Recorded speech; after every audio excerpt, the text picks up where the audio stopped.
다 함께 사도신경으로 신앙 고백하시겠습니다.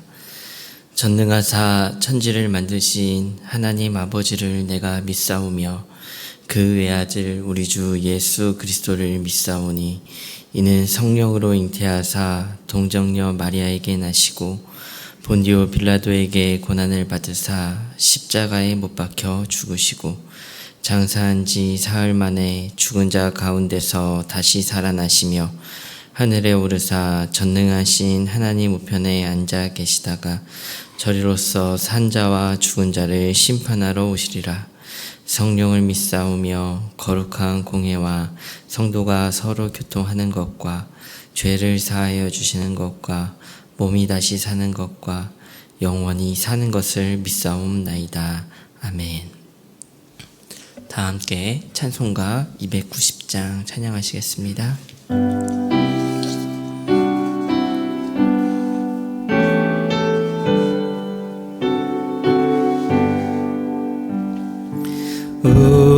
우리는 주님을 늘 배반하 나 내 주 예수여 전이 날 부르사 그 참되신 사랑을 베푸시나니 내 영죄여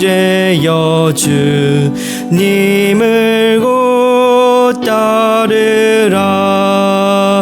주 널 위해 비네 주 널 위해 비네 주 널 위해 비네 항상 비시네.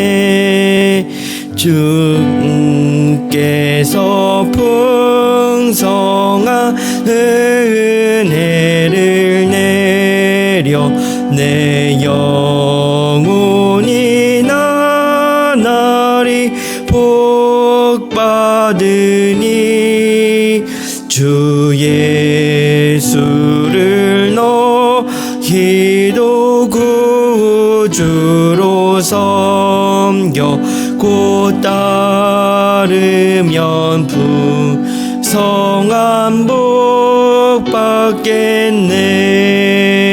주 널 위해 비네 주 널 위해 비네 주 널 위해 비네 항상 비시네.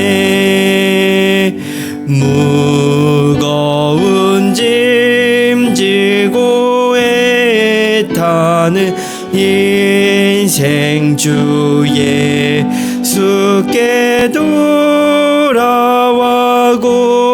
쉬어라.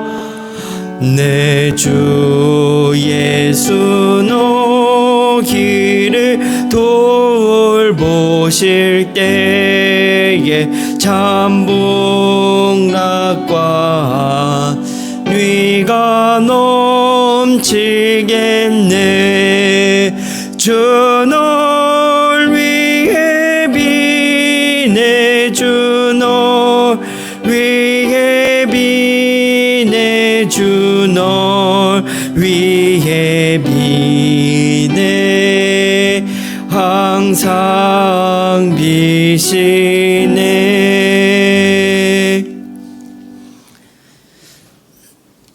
오늘 우리가 나눌 하나님의 말씀은 예레미야 48장 11절부터 13절의 말씀입니다. 예레미야 48장 11절부터 13절의 말씀입니다. 교독하여 읽고 마지막 절은 함께 읽도록 하겠습니다. 모압은 젊은 시절부터 평안하고 포로도 되지 아니하였으므로 마치 술이 그찢기 위에 있고 이 그릇에서 저 그릇으로 옮기지 않음 같아서 그 맛이 남아있고 냄새가 변하지 아니하였도다. 그러므로 여호와께서 말씀하시니라. 날이 이르니 내가 술을 옮겨 담는 팔 것이라. 그들이 기울여서 그 그릇을 피게 하고 그 병들을 부수리니. 함께 읽도록 하겠습니다.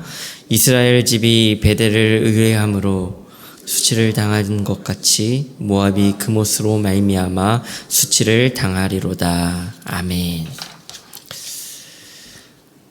예레미야 46장부터 51장까지는 하나님께서 예레미야를 통해서 열방을 향한 심판의 메시지를 선포하고 있는 내용이 담겨져 있습니다. 46장은 애굽을 향한 심판, 47장은 블레셋을 향한 심판이 기록되어 있고요. 그에 이어서 오늘의 본문이 속한 48장은 모압에 대한 심판의 내용을 담고 있습니다. 오늘 우리가 말씀을 묵상하기에 앞서서 오늘의 심판의 대상인 모압이라고 하는 나라에 대한 정체성을 우리가 먼저 생각해 보고자 합니다. 왜냐하면 성경 안에서 하나님께서 모압이라고 하는 나라를 대하시는 그 태도가 조금 이중적인 모습처럼 느껴지기 때문입니다. 모압은 오늘 본문에 나오듯이 그모스라고 하는 신을 숭배하는 하나님을 경외하지 않는 나라였습니다. 그리고 이스라엘과는 대대로 적대적인 관계 가운데 있었습니다. 민수기 22장에서는 모압 왕 발락이 발람 선지자를 불러다가 이스라엘을 저주하게 하는 사건이 나오는데요. 하나님께서 발람 선지자를 통해서 저주를 할 수 없게 막으시자 이스라엘이 모압 여인들과 음행을 하도록 그렇게 부추겼고, 하나님께서는 징계하실 수밖에 없도록 만드는 아주 극악한 나라였습니다. 이것은 신약에 이르기까지 하나님께서 발람의 교훈을 경계하라 계속해서 경계하시는 그 모습을 보면 그들이 저지른 이 일이 얼마나 극악한 일이었는지 우리는 쉽게 알 수가 있습니다. 우상 숭배를 하고 이스라엘을 대적하는 나라, 이스라엘을 무너뜨리기 위해서라면 악랄한 일도 서슴지 않는 그 나라가 모압이었고 하나님의 심판을 받기에 마땅한 나라였습니다. 그런데 신명기 2장 9절에서는 이렇게 이스라엘에게 말씀하시는 것을 보게 됩니다. 여호와께서 내게 이르시되 모압을 괴롭히지 말라, 그와 싸우지도 말라. 그 땅을 내가 내게 기업으로 주지 아니하리니 이는 내가 롯 자손에게 아르를 기업으로 주었음이라. 이스라엘이 광야 생활을 마치고 가나안 땅으로 돌아갈 때에 모압을 지나가게 되는데 모압과 싸우지 말라라고 하십니다. 그뿐 아니라 그들에게 기업을 하나님께서 주셨다라고 분명하게 말씀하시는 것입니다. 모압의 기업은 하나님께서 주신 것이다 라고 성경은 분명하게 기록하고 있는 것입니다. 왜냐하면 모압의 시작은 창세기 19장에서 등장을 하게 되는데, 아브라함의 조카 롯이 소돔과 고모라가 멸망한 이후에 소알이라는 지방에서 살게 됩니다. 그때에 두 딸이 후손을 이을 수 없게 되자 잘못된 방법으로 아버지를 통해 낳은 아들이 바로 모압과 암몬이었습니다. 하나님께서는 소돔과 고모라에서 건지신 롯의 후손, 그들이 바로 모압의 시작이라는 것입니다. 아브라함의 피가 흐르는 그런 나라였던 것입니다. 피는 그렇지만 삶은 완전히 이방인인 나라. 그들이 바로 하나님의 아픈 손가락 모압이라는 나라였습니다. 하나님은 모압에게 분명히 기업을 주셨습니다. 그 기업은 눈에 보기에는 아주 좋은 곳이었습니다. 어쩌면 이스라엘보다 훨씬 좋은 것이었어요. 이스라엘이 살던 가나안 땅은 젖과 꿀이 흐르는 땅이다 라고 하나님께서는 말씀하셨지만 실상은 그 정도로 풍요로운 땅은 아니었습니다. 하나님께서 이른 비와 늦은 비를 내리시지 않으면 가뭄에 찌들어서 살아갈 수 없는, 하나님을 의지할 수밖에 없는 그러한 육적으로는 척박한 땅이었습니다. 그러나 모압의 땅은 실제로도 풍요로운 땅이었습니다. 목축을 하기에 너무나도 좋은 땅이었고 전쟁을 하기에도 유리한 난공불락의 요새였습니다. 하나님은 모압에게 굉장히 큰 축복을 주셨어요. 오늘 본문은 모압이 얼마나 많은 축복 속에 살아왔는지를 분명하게 보여주고 있습니다. 11절은 이렇게 기록을 하고 있습니다. 모압은 젊은 시절부터 평안하고 포로도 되지 아니하였으므로 마치 술이 그 찢기 위에 있고 이 그릇에서 저 그릇으로 옮기지 않음 같아서 그 맛이 남아있고 냄새가 변하지 아니하였도다. 그들이 가졌던 기업의 축복을 이야기하는 것이에요. 지형적인 조건으로 인하여서 이민족이 쉽게 침략할 수 없었고 넉넉한 물과 기름진 땅으로 풍요로운 삶을 누릴 수 있었습니다. 성경은 모압을 포도주에 비유하는데 찢기를 제거하지 않은 포도주, 그릇을 옮기지 않은 포도주로 비유합니다. 저는 잘 알질 못하지만 포도주를 만들 때 다른 통으로 옮기지 않고 찢기와 함께 오래 한 곳에서 숙성을 할 때 술 맛이 더 좋아진다라고 합니다. 안정되고 잘 숙성된 포도주처럼 모압은 침략을 당하지도 포로가 되지도 않았다는 거예요. 경제적으로, 군사적으로 안정된 나라였습니다. 술의 맛이 남아있고 냄새가 변하지 않음같이 봉하여진 술이 옮겨지지 않음같이 모압은 고난을 경험한 일이 없다라는 것입니다. 좋은 것이죠. 아주 좋은 것이지 않습니까? 그러나 그 이면에는 다른 하나도 우리가 생각해 보아야 할 것이 있습니다. 변해야 함에도 변하지 않는 모압의 모습 말입니다. 겉으로는 이렇게 안정적인 모습이지만 내면으로는 어떻습니까? 도무지 변하지 않는 겁니다. 지금까지 지속되어 온 죄악된 모습이 조금도 변하지 않고 탐욕이 변하지 않고 우상숭배가 없어지지 않는 죄악의 냄새가 빠지지 않는 그런 모습이 모압인 것 아닙니까? 사실 우리의 신앙이 이와 같이 되기 쉬운 것 같습니다.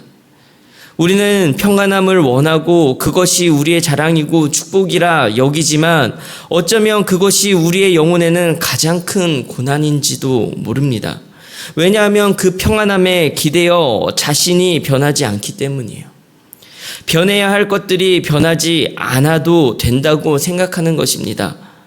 고난이 축복이라고 여길 수 있는 이유가 바로 이것 아닙니까? 고난 앞에 나의 영혼을 돌아보고 하나님 앞에서 죄악됨을 살피며 그렇게 하나님밖에 없음을 붙들고 나아가는 것 아닙니까? 12절은 이렇게 말씀합니다. 그러므로 여호와께서 말씀하시니라 날이 이르니니 내가 술을 옮겨 담는 사람을 보낼 것이라 그들이 기울여서 그 그릇을 비게 하고 그 병들을 부수리니 모압에게 닥칠 멸망을 상징하는 것입니다. 술을 옮겨 담는 사람, 즉 바벨론이 와서 기울여서 그 그릇을 비게 하고 병들을 부술 것이다. 모압을 멸망시키실 것이라고 말씀하시는 것입니다. 어쩌면 우리가 오늘 나누고 있는 모압이라고 하는 나라는 우리와 많이 닮은 것 같습니다. 그 시작은 하나님과 무관하지 않았습니다. 어쩌면 하나님에게서부터 나온 나라, 하나님께서 주신 기업을 가진 나라, 그렇지만 그 모습은 이방인과 별반 다르지 않은 나라였습니다. 하나님께서 주신 복과 평온함은 오히려 독이 되어 자신의 영혼을 방치하고 버려야 할 것들은 끌어안은 채 축복을 저주로 만들어 버렸습니다. 다가오는 고난에는 몸부림치며 오히려 하나님이 아닌 다른 것들을 붙잡으며 끝까지 놓지 못하는 그 모습. 축복은 저주처럼 사용하고 고난 역시나 저주로 사용하는 그 모습. 그 모압의 모습. 혹시 그것이 우리의 모습은 아닌가요? 성경은 이 모압이 당해야만 하는 그 고난의 이유를 13절에서 이렇게 기록을 합니다. 이스라엘 집이 베델을 의뢰함으로 수치를 당한 것 같이 모압이 그못으로 말미암아 수치를 당하리로다. 결국은 우상 때문이라는 것입니다. 여기서 베델은 솔로몬 이후에 남유다와 북이스라엘로 나누어진 그 북이스라엘의 여로보암 왕이 남유다에 있는 예루살렘으로 가고자 하는 백성들의 마음을 사로잡고자 하는 방편으로 우상인 금송아지를 세운 곳이 바로 베델이었습니다. 하나님을 섬겨야 할 자리에 세워놓은 우상을 이야기하는 것입니다. 우상을 섬긴 이스라엘이 멸망하듯이 그모스를 섬기는 모압도 멸망할 것이다. 하나님께서 그렇게 말씀하시는 것입니다. 이들의 하나님이 주신 평온함이 덧치되고 축복이 저주가 되는 가장 근본적인 이유는 바로 하나님의 자리에 다른 것이 있기 때문임을 분명히 보여주고 있는 것입니다. 말씀을 정리하고자 합니다. 열방에 대한 심판의 메시지를 왜 열방이 아닌 이스라엘에게 들려주시는 것입니까? 모압에 대한 심판의 메시지를 왜 모압이 아닌 이스라엘에게 들려주시는 것입니까? 왜 이들을 향한 심판의 메시지를 우리에게 들려주시는 것입니까? 하나님께서 모압이라고 하는 존재를 통하여서 우리에게 말씀하고 싶으신 것이 무엇입니까? 지금 누리고 있는 평안의 자리가 정말 축복의 자리인지 보라는 것 아니겠습니까? 평온함이 내 삶을 변할 수 없게 만드는 독이 되고 있는 것은 아닌지 돌아보라는 것 아닙니까? 어느덧 하나님의 자리에 세워진 하나님을 빙자한 다른 것이 없는지 돌아보라는 것이 아닌가요? 사랑하는 성도님들, 우리의 세상은요, 그리고 우리의 자리는 사실 모압보다 더 풍요롭고 모압보다 훨씬 더 견고하며 모압과 비교할 수 없을 만큼 평온한 곳임을 알고 계십니까? 그 큰 하나님의 기업과 축복이 우리에게 독이 되지 않기를 소망합니다. 하나님의 자리가 다른 것으로 채워지지 않기를 소망합니다. 그래서 하나님 앞에서 축복을 축복되게, 고난도 축복되게 살아가시는 우리 모든 성도님들의 삶과 오늘이 되기를 간절히 소망합니다. 우리 함께 말씀을 기억하며 기도했으면 좋겠습니다. 우리 첫 번째 기도하실 때에는 평온함이 영혼에 덫이 되지 아니하게 하시고 축복을 축복되게, 고난도 축복되게 살아가는 지혜로운 삶이 되게 해달라고 우리의 삶을 위해 기도했으면 좋겠고요. 두 번째로 기도하실 때는 하나님을 하나님의 자리에 두어 나의 마음의 가장 귀한 곳에 하나님만이 자리하게 해달라고 우리의 영혼의 소원을 담아 하나님께 고백했으면 좋겠습니다.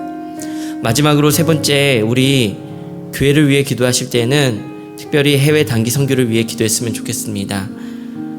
오늘 우돈탄이 CEF 훈련센터에서 봉사활동을 할 때에 선교팀의 건강을 지켜주시고 기쁨으로 섬기게 해달라고 오늘 하루의 모든 사역들을 위하여서 우리가 함께 기도하며 나아갔으면 좋겠습니다.